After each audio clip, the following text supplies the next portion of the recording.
Uh, Good morning, madam. Good morning, Dr. Gitendra Sharma. Yeah, madam, for the web viewers, I will like to introduce you. Madam Yeah. is Dr. Rekha Rajendra Kumar, and she is from Bangalore. She is medical director and IVF consultant at Miracle IVF Hospital and Channa Hospital and Gynec Endoscopy Center in Bangalore. Uh, I can enumerate her degrees: MBBS, MD, DNB, FICOG, FICMH, PGD, MLE, MRCOG, and whatnot. She is fellow in reproductive medicine, gynecologist, and fertility specialist. She has diploma in human resource development. She is diploma in hospital administration. She is diploma in health and hospital management, and definitely she is medical director in IVF Institute. Uh, she is just now honorary secretary in Society Gynecological and Obstetric Society of Bangalore. So and she is also uh, contesting for the post of EC in South Zone Kasoga. So she has received many awards. She was first. She had first rank in university in MD examination, and in MBBS she got seventh rank in a whole university. She has 6 awards in her belt and 3 felicitations uh, at state and national level. She is committee members in many of the committees of FOXY, and she is even in charge of a few committee in South Zone. And she has given multiple publications, 14 original articles in her belt, and she has given more than 300 lectures in different conferences all over India on different subjects. So, madam, welcome. I welcome Dr. Rekha Rajendran, madam. Thank you, Dr. Gitendra Sharma, for that exhaustive and wonderful introduction. So, shall we start our session now? Yes, madam. Yeah, I will not bother you with many questions. I have selected 3 questions for you. Okay, you madam. have been helping us and been on our rescue many times when we had the medical legal doubts.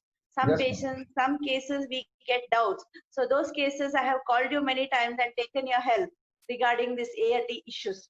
Yes, madam. So here I have 3 questions now asking you. The first question would be regarding the oocyte donation. Like I just want to, my question would be, there is a lady who is got good number of eggs, maybe a PCOS case or even a good person with lot of eggs. It's a very fertile woman. I'm sorry, fertile woman. She has lot of good quality eggs. Her AFC has been good. Her AMH is very good. Age group also quite nice in the very fertile group. At the same time, we have another woman who does not have eggs for poor ovarian reserve. AFC is low, AMH is low. Both we have concurrently stimulated, or even otherwise. The first person who is a good donor, the fertile woman, she's poor, unfortunately. Can she donate her eggs to the second person? Is it legally allowed for her to donate, and what are the terms, conditions, the legal issues involved in this? Can you please enumerate on this issue? Yes. So the basic maybe for financial issues. I'm sorry to interrupt. Yes. Maybe for financial interest also, where her IVF cost will come down. Yes, that is her interest. Yes. So basically, what I understand that one patient is poor, but she is having good amount of eggs, and one person is affluent financially, but she has no eggs, no, and she wants to procreate with the sperm of husband. Now, in such situation, see, there are different guidelines in ART. First guideline in 2005, that was ICMR guideline for ART clinics. And in that guideline, there was one section that was 3.9.3. So in that section, it was mentioned that if somebody is poor, that is a section regarding indigenous couple. So if some couple is indigenous or poor and not able to spend money for their own IVF treatment, then it was said that such kind of settlement to be done with some affluent couple who do not have oocyte. should be entertained. So that kind of section was there in 2005 guidelines. But so in short, in 2005 guideline, it was said that indigenous person, poor person, to reduce the cost of her own IVF cycle can donate a few OVAs to the person who is affluent but not able to generate her own eggs. But in 2010 guidelines, that was a 2010 ART regulation bill, it was there. And in the website of government, it is put as a guideline on the in 2010 also. So in that, again, there was a section 26 subsection 10.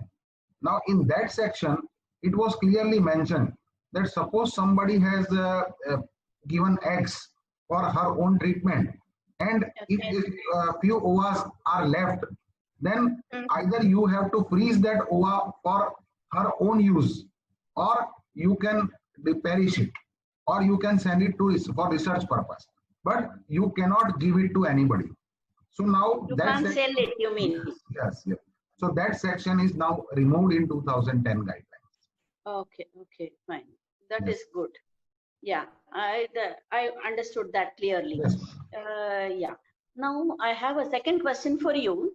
Here the question would be regarding the sperm donation.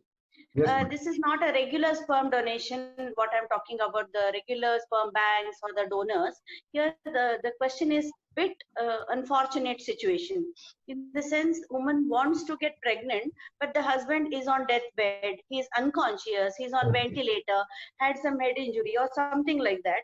And such a person, or maybe a posthumous donation also. Yes. So these conditions where the husband, the male partner, is not in a position to give consent for his sperms, how is the situation? How the woman should go about? Is she able to give consent?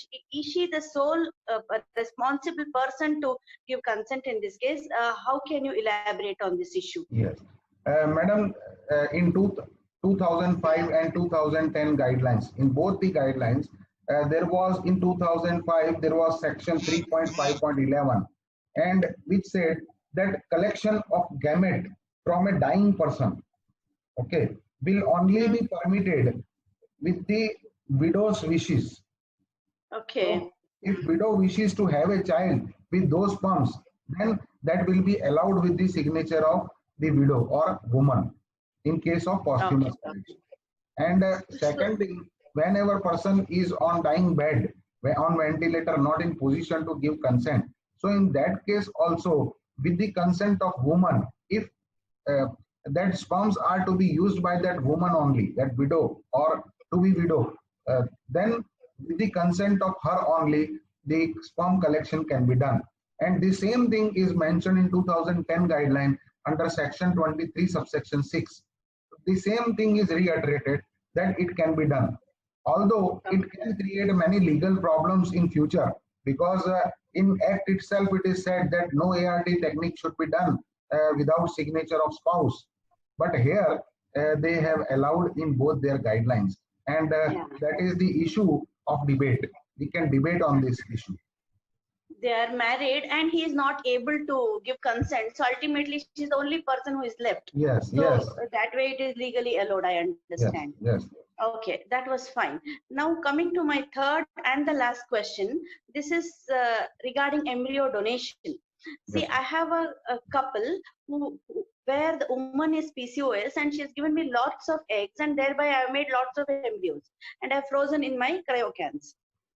There is another couple where the embryo donation is the indication, where both male and female both have problems. I don't want to elaborate on the reason, but ultimately they need embryo donation. Say, example, elderly couple were not able to get their own embryos. So how is the status in India regarding this? In the sense, can these embryos, can it be used for the recipient couple? Can the commissioning couple donate? Okay. So basically, to understand the term embryo donation, we must understand two things. Whenever we do embryo donation, ideally what should be done? Ideally, you have to select anonymous donor sperm, anonymous donor of ova, and then you have to make embryo. and that embryo Okay. is transferred in commissioning woman. Okay, so if you do that, that is considered as embryo donation.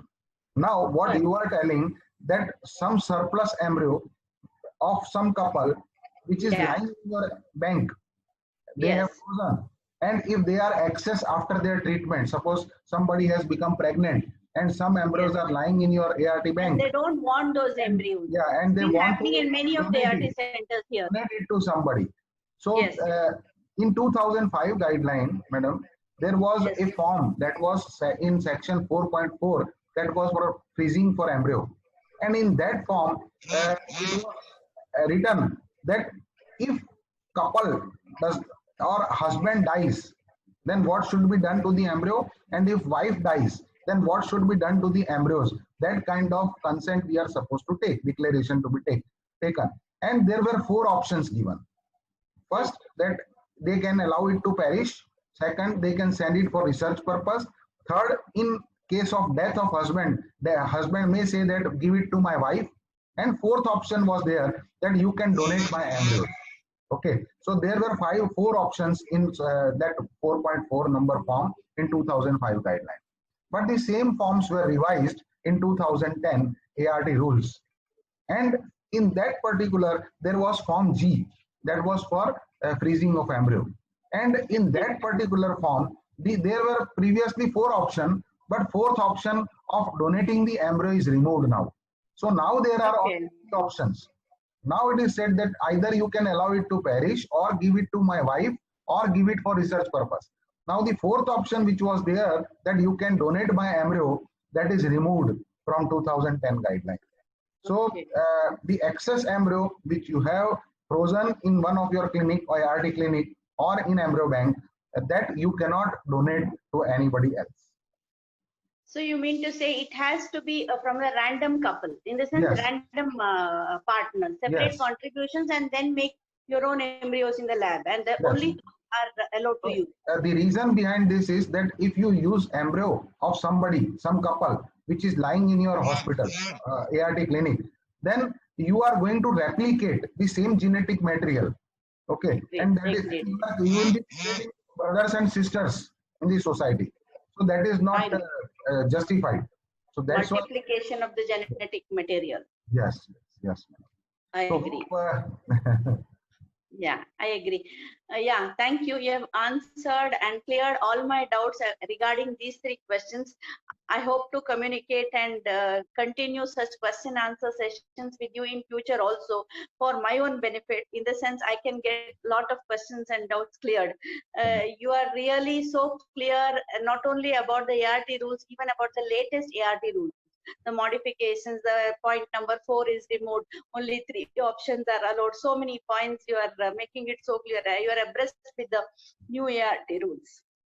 Thank you so much for clearing many of my doubts. And I also wish for your success as a Vice President, North Zone. I'm sorry. West Zone, madam, West Zone. Yeah, really wish you that you come out with the bright colors and be very successful in your future. Thank you. Yeah. Thank you. Thank you so much. Thank